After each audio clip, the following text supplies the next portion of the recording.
We owe our livelihood to the hard work of our farmers, I emphasize to my soon-to-be father-in-law, but he dismisses my words with a scoff. He belittles farming as an unprofitable endeavor, even daring me to prove its worth. Fine, I'll show him the reality of life on a farm. Let him witness firsthand the toil and dedication required. My name is Henry. I used to work in sales, but when my father's health declined, I assumed responsibility for our family farm. As the second son, with my elder brother abroad for work, the duty fell upon me to carry on our family's legacy. I am engaged to Ellie, a woman of both sweetness and determination. I was captivated by her from the moment I saw her bustling about at our local cafe, and thus began our love story. 2 years into our courtship, she accepted my proposal of marriage. And now, as I prepare to meet Ellie's parents, nerves churn within me.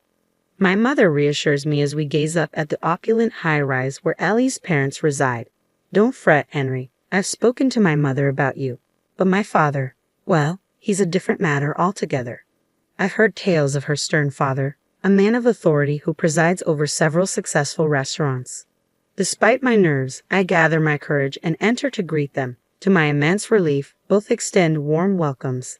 I apologize for our inability to sync our schedules due to my demanding job. My soon-to-be father-in-law begins, launching into a detailed account of his company's prosperity. Henry, I've heard you're excelling in sales. That must come with a handsome income, yes? Have you considered where you'd like to settle down in the future? Perhaps in this very condo? I manage a strained smile in response to the rapid barrage of questions. You're being rather forward, dear, chides my mother-in-law as she serves the tea. Thank you. This tea is delightful. I interject, finding solace in its comforting flavor. Oh, I'm delighted you enjoy it. It's sourced from my brother's tea plantation. Our family estate boasts a rich tradition of tea cultivation, and we receive the freshest leaves, she explains, igniting a lively exchange as we delve into the nuances of tea. However, my father-in-law interjects with a scoff, a tea plantation. How archaic. Few households still indulge in tea drinking these days. I wonder when your family estate will become obsolete. His disparaging comment leaves my mother-in-law crestfallen. I recall hearing that tea plantations face challenges in the modern market. The labor-intensive nature of the work demands both skill and manpower, making profitability uncertain. Witnessing my mother-in-law's despondency, I felt compelled to speak up. Our sustenance hinges on the toil of farmers who labor diligently to cultivate our food. Our very existence is indebted to those who nurture crops. The same applies to tea. I'm certain many find solace in the exquisite flavor of this brew. My father-in-law's expression darkened at my words, evidently displeased by my interjection. Despite the unfavorable timing, I summoned courage and divulged my decision. I've resolved to leave my current occupation and assume stewardship of the family farm. It's a commitment to safeguard the land passed down through generations. Ellie supports this choice, and I implore you to lend us your backing. As the words left my lips, my father-in-law's visage flushed crimson with fury.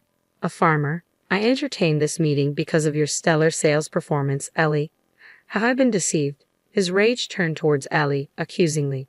I've attempted to address this matter with you numerous times, but you've been preoccupied.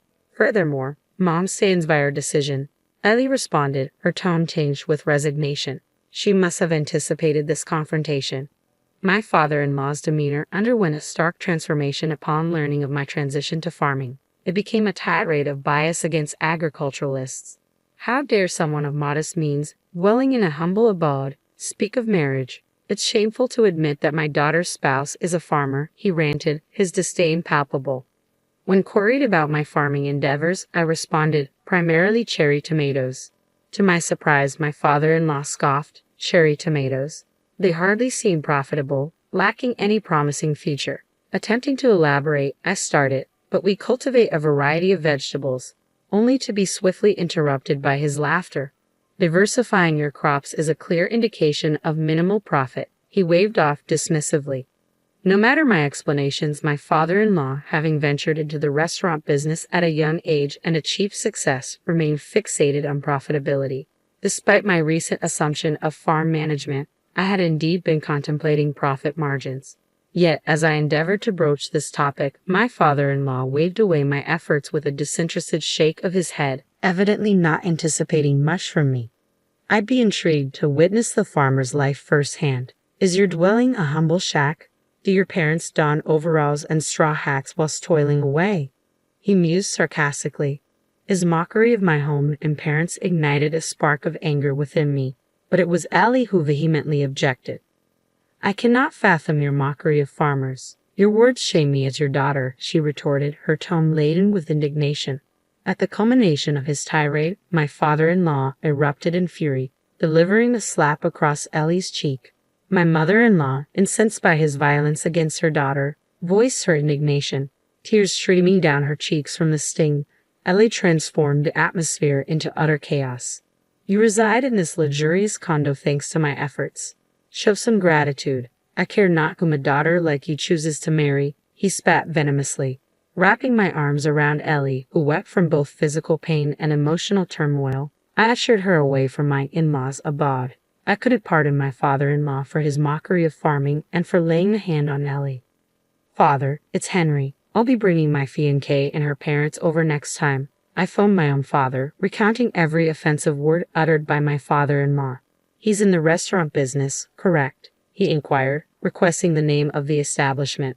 Upon divulging my father-in-law's name and the restaurant's moniker, I proposed, I have an idea, something to address this.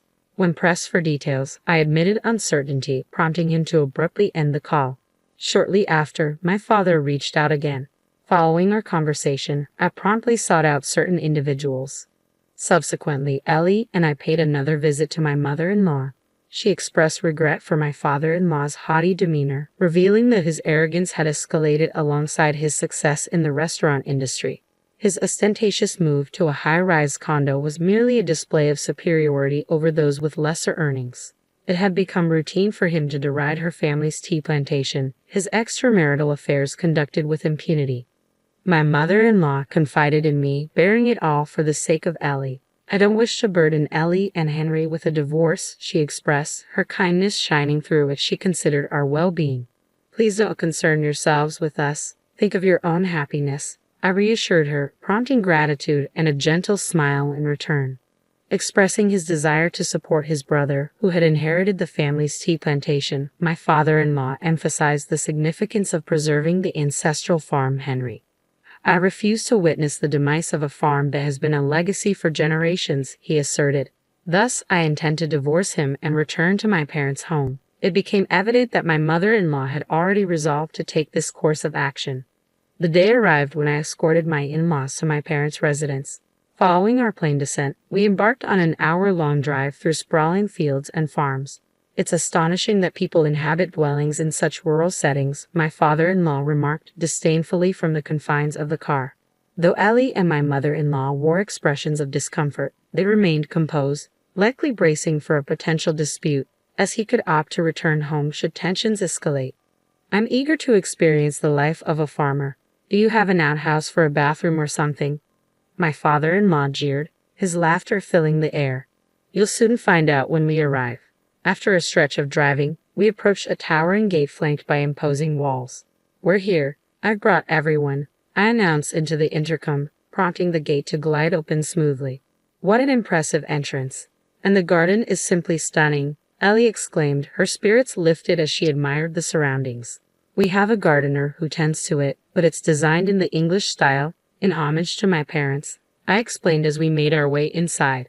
Enthusiastic admirers of Europe, my parents had adorned the garden with many of my mother's beloved roses. Delighted, my mother-in-law strolled into the garden, inhaling the fragrant aroma of the blooms. My father-in-law grumbled disapprovingly, dismissing the garden as lacking in taste. This way, please, I urged, leading them past the expansive garden towards the grand edifice beyond, the family home. The stately abode boasted 12 rooms, including the spacious living room, dining area, and kitchen. Parked in front of the entrance were 2 luxurious cars and 3 rugged off-road motorcycles, all belonging to us. Surrounding our residence was our extensive farmland. My in-laws and Ellie stood in awe at the sight before them. As we approached, my parents welcomed us with warm smiles. Observing my father-in-law, they exchanged amused glances. Clearly, they're not clad in overalls, my mother quipped with a grin. Upon entering the living room, we were greeted by a gathering of relatives and acquaintances, all impeccably attired in suits. Despite my father-in-law's insistence that formal dress was unnecessary for meeting farmers, he stood out conspicuously in his typical attire of a t-shirt and jeans. Meanwhile, my mother-in-law, Ellie, and I, dressed in relatively formal attire, contrasted starkly with his casual appearance. Hello, my father-in-law murmured, his voice tinged with discomfort, his gaze averted in embarrassment. My father proceeded to introduce them to the assembled relatives. This is Ellie, Henry's fiancée, and these are Ellie's parents. It appeared that Ellie's father harbored a significant bias against farmers. Surprised to find our home isn't a ramshackle hut. My father teased slightly. The relative's stares at my father-in-law turned frosty. It seemed he had relayed the story I shared with him to everyone. No, that's not what I meant. He trailed off, flustered. Several men stepped forward, catching my father-in-law off guard. What brings you here? He asked, eyes widening in surprise. We're rather disappointed in you, one of the men stated, directing a reproachful glance at my father-in-law. These individuals were organic farmers who supplied vegetables to the restaurants owned by my father-in-law. Upon hearing the name of the establishment, my father made connections and reached out to these farmers. Having been a farmer himself for many years, my father had a vast network of acquaintances. I had personally met with these farmers and relayed my father-in-law's disparaging remarks. What am I supposed to do if I can't get vegetables? My father-in-law lamented, burying his head in his hands. My father recounted. Why not inquire with Henry? They specialize in organic farming. Despite my father-in-law's ridicule, we had transitioned our focus to organic cultivation in our fields, including cherry tomatoes. Through continuous refinement, we managed to yield exceptionally sweet vegetables, garnering interest from several companies seeking contracts. Turning to me expectantly, my father-in-law was met with a serene smile and a firm refusal. Certainly, we're not interested in pursuing business ventures. Crestfallen, he slouched back, silent. Meanwhile, amidst the subdued atmosphere, my mother-in-law and our parents engaged in animated conversation. I'll bring some fresh tea from my hometown next time, my mother-in-law announced, eliciting excitement from my parents. However, en route back home, my father-in-law erupted in fury. How dare you cancel the deal? Are you trying to bankrupt my business? He bellowed from the rear seat. To be honest, his restaurant's fate held little concern for me, and you, my own wife, failing to defend me. This is why I detest rural women. He directed his ire towards my mother-in-law, feeling ignored by my indifference. Unfazed, my mother-in-law responded calmly, Oh, you prefer urban women, do you? Your current favorite being Mary, isn't that right? Her composed demeanor only seemed to fuel his rage further. A heavy silence engulfed the car as my father-in-law's complexion paled at her revelation. Henry hired a detective. You were discreet, so gathering evidence was straightforward. Please arrange the divorce papers and alimony payments, she declared firmly. Divorce? What nonsense is this? How do you expect to manage without my income? He retorted in disbelief. She divulged her plan to assist her brother with the tea farm he inherited post-divorce. Ha, my father-in-law sneered. A farm teetering on the brink of bankruptcy, isn't it? Very well, I'll grant you a divorce. It's preferable to be with a young woman than to linger with an aging wife. With that, silence enveloped us, thick and suffocating. Upon arrival at the airport, my father-in-law, keen to part ways, strode towards the gate unaccompanied. Ellie, gazing at her father's departing figure, murmured despondently, To think my father could stoop so low. I believe he'll regret his decision. I consoled her, drawing her close. A few days later, my in-law's divorce was finalized. Owing to evidence of his infidelity, he bore full responsibility. It seemed he nearly coerced my mother-in-law, offering money in exchange for her departure. Ellie and I were incensed upon learning the details, yet my mother-in-law chuckled, claiming she was content with the substantial settlement. My father-in-law's alimony settlement amounted to $50,000, with an additional $15,000 from his mistress. Determined to resurrect the tea farm, my mother-in-law intended to allocate these funds accordingly.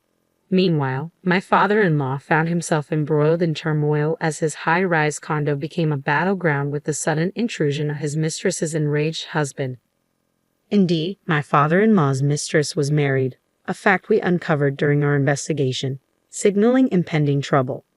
Facing not only alimony demands from his mistress but also a lawsuit from her husband, my father-in-law seemingly learned a harsh lesson about relationships.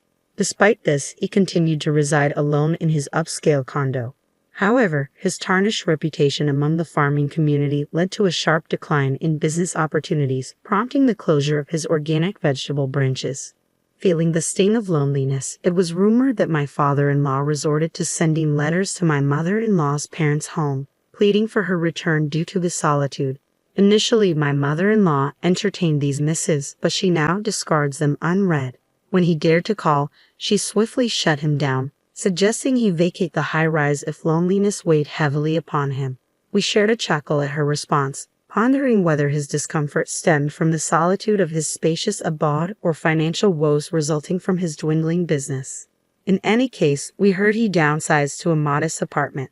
Since assuming control of the farm, I've been immersed in constant busyness, but having Ellie by my side has been an immense source of support.